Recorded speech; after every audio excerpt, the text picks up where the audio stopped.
गुरुग्राम में सरकारी जमीन पर कब्जा करने वालों के लिए जीएमडीए लगातार कार्रवाई करता नजर आ रहा है। आज इसी कड़ी में सरकारी जमीन और ग्रीन बेल्ट पर कब्जा कर शहर का सौंदर्य बिगाड़ने वाले लोगों को चेतावनी दी गई और अवैध अतिक्रमण पर पीला पंजा चलाया गया। आज कार्रवाई करते हुए नोडल अधिकारी आरएस भाट ने एसपीआर रोड पर 3 एकड़ सरकारी जमीन पर लोगों के द्वारा बनाई गई झुग्गियां और नर्सरी पर बुलडोजर चलाया। वहीं एंटी इंक्रोचमेंट ड्राइव के नोडल ऑफिसर आरएस भाट ने एसपीआर रोड पर अतिक्रमण के खिलाफ कार्रवाई करते हुए कहा कि अतिक्रमण हटाने की कार्रवाई के दौरान संज्ञान में आया है कि दिल्ली और आसपास के एरिया में रहने वाले लोगों के द्वारा ग्रीन बेल्ट अथवा सरकारी जमीन पर कब्जा किया हुआ है। इन लोगों ने यहां रेस्टोरेंट, नर्सरी सहित अनेक अन्य तरीके अपनाकर सरकारी जमीन को निजी उपयोग में लेना शुरू कर दिया और इसे कमाई का साधन बना लिया। जब यहां मौजूद लोगों से पूछताछ की गई तो सामने आया कि वह तो केवल अपनी सैलरी लेने के लिए काम करते हैं,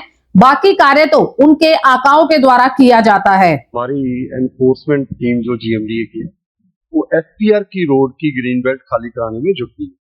पिछले इसी मंथ में हमने जनवरी में 3-4 कार्रवाई की थी। अब फिर हम दोबारा 2-3 दिन लगातार कार्रवाई की।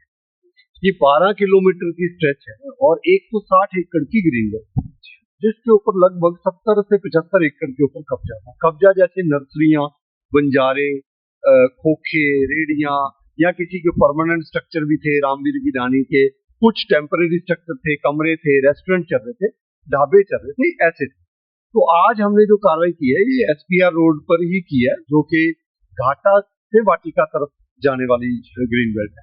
इसके ऊपर एक और चीज देखी गई कि लोगों ने जो नर्सरियां लगा रखी थी, हमारी एचएससीपी की ही 3-3.5 एकड़ जमीन है, उसकी प्रॉपर हमने जो है बाउंड्री करवा रखी है in the form of 3 sheet. इन्होंने 3 शीट्स को ही मैनेज करके हटा के 4-4, 5-5 और सारे की सारी नर्सरियां अंदर शिफ्ट कर और यहीं से खरीदा फरोख्त हो रही है।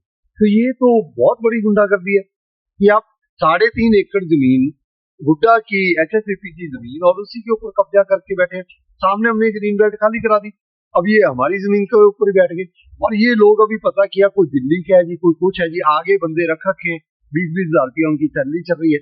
तो ये सारा जो है ये हम आज क्लियर किया हमने 3.5 एकड़, और भी अभी हम एक गवर्नमेंट लैंड क्लियर करने जा रहे हैं। तो आज भी हम 7-8 एकड़ तो गवर्नमेंट लैंड क्लियर करेंगे। बाकी ग्रीन बेल्ट की जो जमीन है वो भी लगभग 7-8 एकड़ 10 एकड़ आज खाली।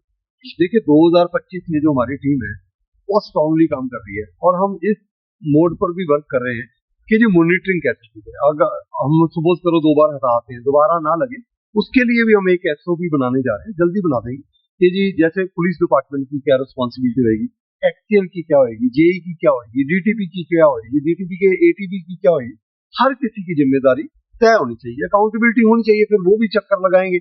अभी तो क्या है कि जो मेरी टीम मेंबर है, चाहे वो निगम से है, एचएससीपी से है, वो साथ काम कर रहे हैं, उन्हीं को ही राउंड के ऊपर रखा जाएगा।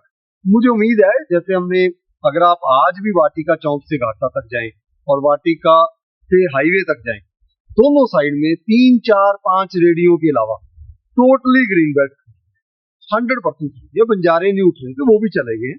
अब हम इसको ग्रीन भी डेवलप कर रहे हैं। जीएमडीए ने काफी लोगों के साथ एमओयू साइन करा था, वो इसलिए ग्रीन नहीं कर पा रहे थे क्योंकि एनक्रोचमेंट थी, कोई भी आपस में झगड़ाबाजी नहीं कर रहे थे। अब हमने उनको भी कह दिया 2-3 एकड़ के ऊपर तो ग्रीन बेल्ट डेवलप होनी शुरू होगी। जहां रामवीर की रानी हटाई थी, अब देखो उसका मलबा सारा साफ हो गया, ग्रीन बेल्ट डेवलप होनी शुरू होगी। देखिए जिम्मेदारी बड़ी है, जिम्मेदारी दी है तो विश्वास से दी होगी सरकार ने, और मुझे लगता है कि हम भी दिन रात करेंगे। और अकेला मैं नहीं कर रहा, मेरी सारी टीम है। आज भी अगर आप देखें तो सेक्टर 65 के 50 पुलिस ऑफिसर हैं। अगर हम सुबह 10 बजे उनको बोलते हैं तो 12 बजे तक पुलिस रेडी होती है। अगर हमने अपना शेड्यूल डेमोलिशन का डीसी ऑफिस में भेजा है तो आधे घंटे में शेड्यूल अप्रूव हो रहा है। ये है मेन बात। अगर हम शेड्यूल भेजें, पुलिस फोर्स मांगे, वो 2 दिन ना मिले, 3 दिन ना मिले, फिर हमारी कार्रवाई में कोई ना कोई इश्यू रहता है। लेकिन इतनी कोऑर्डिनेशन से काम हो रहा है कि मुझे लगता है कि अगर हम मार्केट्स में भी जा रहे हैं तो पुलिस डिपार्टमेंट के 2 जवान अपने आप आ जाते हैं जी, अगर कार्रवाई हो रही है तो हमारी भी वहां चलती है। इससे बेहतर कोऑपरेशन, कोऑर्डिनेशन कभी नहीं हुई। और 2025 में 4-5 महीने में ही मैं आपको दिखाऊंगा कि गुरुग्राम की एनक्रोचमेंट हटा के काफी साफ सुथरा शहर लगा।